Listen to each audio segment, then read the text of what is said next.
पत्रकार मित्रांनो, जुन्नर तालुक्याचे लोकप्रतिनिधी जुन्नरला येण्याच्या अगोदर हे मुंबई येथे कार्यान्वित होते. त्यांचं कार्यक्षेत्र मुंबई वाशी येथे होतं.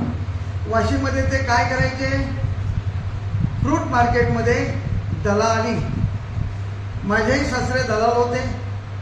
मी त्यांच्या सानिध्यात होतो.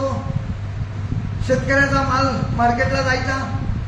100 रुपयाची जर विक्री झाली असेल तर त्याची पट्टी 80 रुपयाची बनवायची.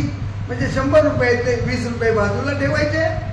80 रुपयाच्या पट्टीमध्ये 60% कमिशन लावायचं आणि शेतकऱ्याला ती पट्टी द्यायची. म्हणजे 100 रुपयामध्ये 27 रुपये असे बाजूला करायचे. आजही तीच परिस्थिती जुन्नर तालुक्यात हे महाराज करत आहेत. त्यांनी परवा वक्तव्य केलं ओतूरमध्ये उद्घाटन करत असताना. मी 48 तासामध्ये मीडियाची दांडकी बंद करणार. मला त्यांना सूचित करायचंय, आमदार साहेब, ज्या दांडक्याच्या जीवावर आपण मागची विधानसभा जिंकून आलात, ह्याच दांडक्यांनी तुमचा विजयी केलाय. तुमच्या सर्व बातम्या केल्यात. सर्वसामान्य जनतेपर्यंत तुमची बातमी पोहोचवली आणि त्याच दांडक्याच्या मुळावर आपण आता उठलात काय? आरटीआयचे कार्यकर्ते घरी खायला नाही म्हणतात आणि सर्वसामान्य जनतेला सांगतात की हे लोक ब्लॅकमेल करतात. मी लोकप्रतिनिधींना आव्हान करतोय, आमदार साहेब, आरटीआयचा कोण कार्यकर्ता आहे त्याचं नाव सांगा. तो कुणाला ब्लॅकमेल करतोय त्याचं कार्यक्षेत्र सांगा. कुणावर तरी शिंतोडे उडवू नका. जर तुमच्याकडे खरोखर पुरावे असतील तर तुम्ही त्यांच्यावर शिंतोडे उडवा. मीडियाच्या लोकांना म्हणतात, सकाळी तुम्ही मातीची बातमी करता आणि संध्याकाळी पॉकेट घेता. कोणी घेतलंय व पॉकेट? कुठल्या मीडियावाल्याने पॉकेट घेतलंय? मातीचे, वाळूचे, मुरमाचे धंदे करणारे कोण आहेत हे जुन्नर तालुक्याच्या जनतेला सर्वांना माहीत आहे. त्याच्या मागे करता करता आका कोण आहे? ह्या आकाचा वरदहस्त कोणाला आहे? जुन्नर तालुक्याची जनता सुज्ञ आहे. त्यांना सांगायची गरज नाही. आमदार साहेब, अजूनही वेळ गेलेली नाही. बोलताना तारतम्य ठेवा, भान ठेवा.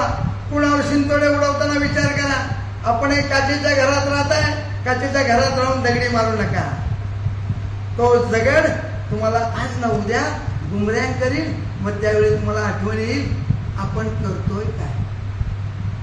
फक्त बोलायचं, कर्तृत्व झिरो. अरे शासनाने निधी दिलाय, आम्ही कर भरतोय, आम्ही टॅक्स भरतोय, आम्ही पाणीपट्टी भरतोय. त्याच माध्यमातून शासनाला आमचे पैसे जमा होतात आणि तोच निधी येऊन त्याची डेव्हलपमेंट होते. आमदार साहेब, आपण नवीन काय करत नाही. आणि डॉक्टर बाबासाहेब आंबेडकर यांनी संविधानाने दिलेला अधिकार, त्या अधिकारावर गदा आणण्याचं काम जुन्नर तालुक्याचे आमदार करतात. पण आम्ही त्यांना घाबरणार नाही. त्यांच्या दमबाजीला घाबरणार नाही. त्यांच्या दादागिरीला घाबरणार नाही. त्यांच्या गुंडागर्दीला घाबरणार नाही. आमचा लढा आम्ही असाच शेवटपर्यंत चालू ठेवणार आहोत. आम्ही कुठे चुकलो असेल तर जरूर तुम्ही आम्हाला दाखवा की तुम्ही चुकीचं करताय. पण तुम्ही 100 वेळा चुकताय. आमचा माणूस एका वेळी चुकला असेल त्याला डोक्यावर घेऊन तुम्ही आपटताय. मग तुम्ही 100 चुका करता त्यावेळी काही नाही. वाणी साहेब, शिवजयंती झाली. माहितीच्या अधिकारात मी माहिती प्राप्त केली. या माहितीमध्ये 5 कोटी रुपये खर्च झाले. शिवजयंतीला जुन्नर तालुक्यात 5 कोटी रुपये खर्च झाले. शासनाने ते पैसे अजून अदा केलेले नाही, पण खर्च दाखवला. त्यांनी एजन्स्या नेमल्या 27. या 27 एजन्सींना ते काम दिलं. मग प्रत्यक्षात 5 लाख रुपये खर्च झालेत का? 5 लाख रुपयाचा त्यांनी संपूर्ण कार्यक्रम केला का? 5 कोटी रुपयांचे निधीचा वापर योग्य झाला का? झाला नाही. त्यांनी सांगा मीडिया समोर, तुम्ही 5 कोटी रुपये खर्च केले, कुठे खर्च केले, कसे खर्च केले? शासनाची चाललेली लयलूट. माझ्याकडे एक नवीन विषय आला वाणी साहेब, जुन्नरच्या स्टँडचा. कोल्हे साहेब, पाडेकर साहेब, 75 कोटीचं जुन्नरचं होणारं एसटी स्टँड, त्याची होणारी डेव्हलपमेंट, हे महाराज स्वतःच्याच माणसाला देण्याच्या याच्यात आहे. म्हणजे ते स्वतःच त्याला पार्टनर होणार आहे आणि ते सगळं कमर्शियल होणार आहे. स्टँड आतमध्ये राहणार आहे आणि करोडो रुपयाचा झोन होणार आहे. याला जबाबदार कोण? तर जुन्नर तालुक्याची जनता राहणार आहे. कुणी आवाज उठवला पाहिजे, त्यांच्या विरोधात बोलला पाहिजे. जर त्यांनी गळचिपी केली आणि आपला आवाज दाबला आणि आपण जर शांत राहिलो तर आपल्याला असंच शांत बसावं लागेल. आणि हे करोडो रुपये कमवून 29च्या इलेक्शनला मतामागे 5,000 10,000 रुपये वाटून परत जुन्नर तालुक्याचे लोकप्रतिनिधी होणार आणि आपण त्यांच्याकडे बघत बसणार. विषय क्रमांक 2, महाशयांनी शिवसेनेत प्रवेश केला, म्हणतात नाही केला. अरे शिवरायांचा मावळा शिलेदार म्हणता, मग त्यांची शपथ घ्या. प्रवेश केला की नाही केला सांगा. पक्षांतर बंदी असताना विधान अध्यक्षांकडे कोर्टात केस चालू आहे. जर पक्ष प्रवेश केलाय तर तुमची आमदारकी जाणार. मग का घाबरताय? टक्केवारीबद्दल जर बोलायला गेलं तर मी पहिल्यांदाच तुम्हाला उदाहरण दिलंय. मार्केटच्या दलालाचं 30 टक्केवारी आज जुन्नर तालुक्यात चाललेली आहे. एक छोटस उदाहरण देतोय. जिल्हा परिषदच्या माध्यमातून, शासनाच्या माध्यमातून स्मार्ट स्कूल जिल्हा परिषदच्या शाळा आहेत. टोटल शाळा 15 ते 20 कोटीचं प्रोव्हिजन आहे. कामही चालू झाली. माझ्या ओतूरच्या 2 शाळांची कामं झाली, निकृष्ट दर्जाची कामं झाली. मी पाहणी केली. 1-1 कोटीचं काम काढलंय. ठेकेदार एकच. म्हणजे त्यांना टक्केवारी घ्यायला वाणी साहेब सोपं जातं. कोल्हे साहेब, पत्रे जुने, काम खाली केले नवीन, पण वर पत्रे जुने, नवीन पत्रे टाकले नाही. त्याची मी बातमी करणार आहे आपल्याच माध्यमातून. परवा ते काल ते म्हणाले मी स्ट्रोक देणारा आमदार. स्ट्रोकची व्याख्या तुम्हाला मराठीत माहित असेल, दणका. मग जुन्नर तालुक्यात सर्वांना माहिती आहे यांनी दणके कोणाकोणाला दिले. त्यावर मला काही बोलायचं नाही. ते बांबूवाले म्हणजे मीडियालाही बोललेत, दांडूवाले बोललेत. मग दांडूवाल्याला बोलताना त्यांनी तारतम्य ठेवलं पाहिजे होतं की सोशल मीडियाचं माध्यम हेच आपल्याला सर्वसामान्य जनतेच्या घराघरात मोबाईलच्या माध्यमातून जाईल आणि सर्वांना त्याची माहिती मिळते. जर जुन्नर तालुक्याच्या पत्रकारांनी, मीडियाने ठरवलं की शरददादा आमदारावरती बहिष्कार टाकायचा, तर यांच्या बातम्या कोण करणार? यांना प्रसिद्धीला कोण आणणार? करता करवायचा जुन्नर तालुक्याचे आपण आहात. मीडिया आहे आणि मीडियाला तुम्ही म्हणता हप्तेखोर. 48 तासात तुमचं दांडकं बंद करणार? हाय हिंमत तर करून दाखवा. वाणी साहेब, आज जुन्नर तालुक्यात चाललेले बेकायदेशीर माती मुरुम उत्खनन, रॉयल्टी न भरता वड्याच्या धरणातून बेसुमार माती काढली. माती माफिया कोण आहेत? ह्या महाराजांचे.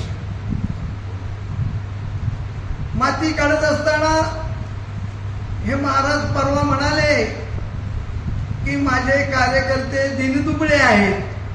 जर तुमचे कार्यकर्ते दिनदुबळे आहेत, एका कार्यकर्त्याकडे 2-2 डंपर, 1-1 DCP, 1 कोटीची प्रॉपर्टी, 1 डंपर जर मातीचा भरला आणि तो जर बाहेर विकला तर त्याचे येतात 20,000 रुपये.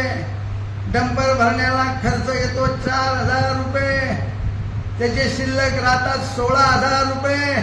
तो दिवसातनं 5 ट्रिप मारतो, 16-85,000 रुपये हा दिनदुबळा कार्यकर्ता दिवसाला कमवतो.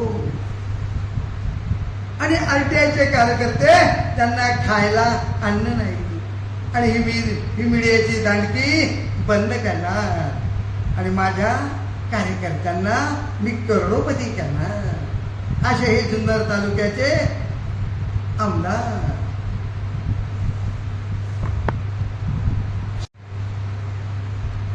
छत्रपती शिवाजी महाराजांच्या जन्मस्थळाच्या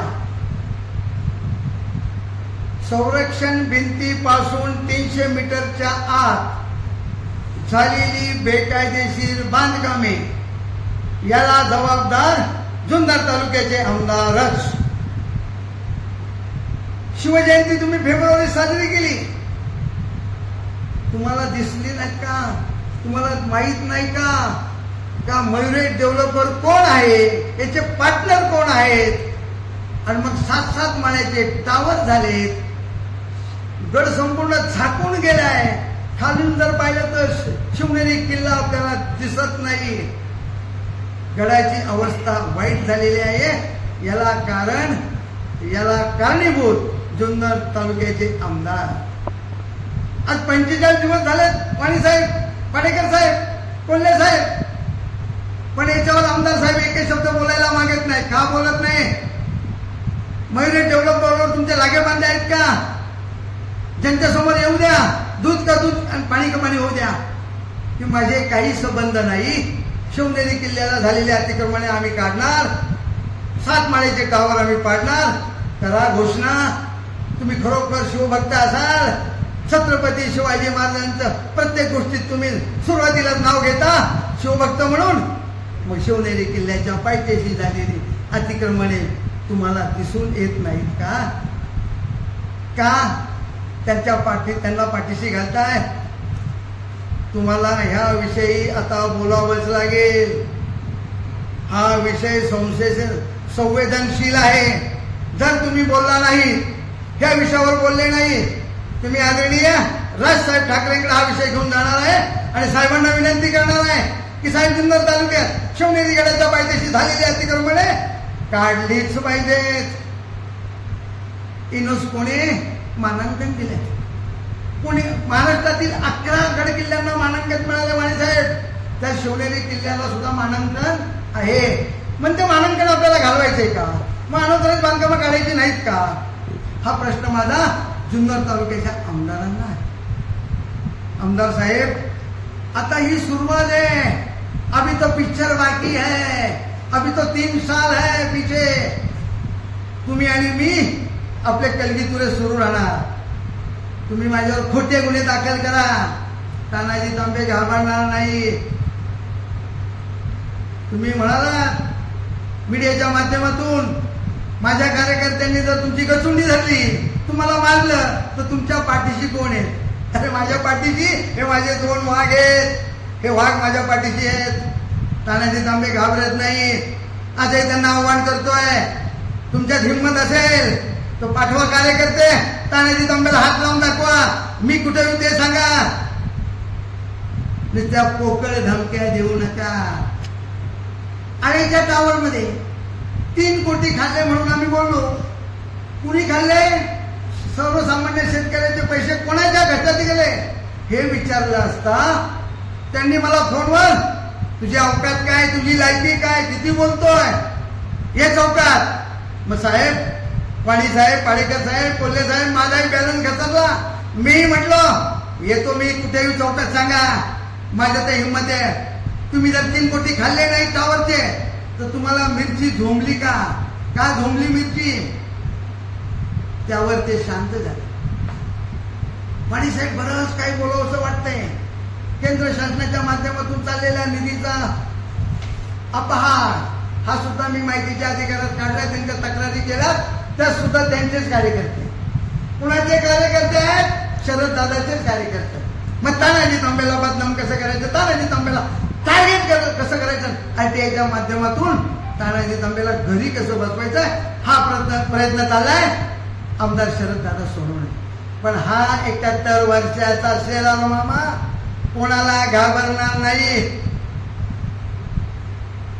लाचार नाही, कुणाचं पॉकेट घेत नाही. त्यांनी सांगावं कुणाचं पॉकेट घेतलंय, कुणाचा हप्ता घेतलाय, जाहीर करावं हिंमत असेल तर.